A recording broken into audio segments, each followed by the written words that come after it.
আজ বৃহস্পতিবার, সপ্তাহের দরজা, ক্লান্তি, দায়িত্বের ভার সবকিছুর অবসানে এখন একটুখানি ক্লান্তি নিঃশ্বাস ফেলতে চাইলাম। ঠিক তখনই যেন তোমার এক মায়াবী প্রশান্তি উকি দিল। জানো কেন?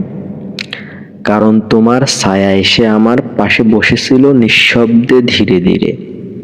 তোমার উপস্থিতি, তোমার ভাবনা, তোমার মস্তিষ্ক সব কিছু যেন আমাকে নতুন করে বাঁচতে শেখায়, ক্লান্তি ভুলিয়ে দেয়। মনে হয় যত কঠিনই হোক না কেন দিনগুলো, শেষ বিকেলের আলোয় তুমি থাকবে সহজ হয়ে।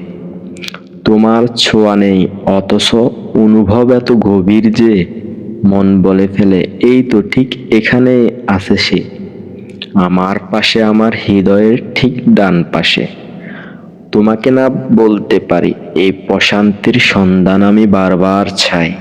তোমাকে পাশে পেতে চাই, চুপচাপ কিংবা চিৎকারে, বাস্তবতায় কিংবা অবসরে, কিন্তু গভীর ভালোবাসায়।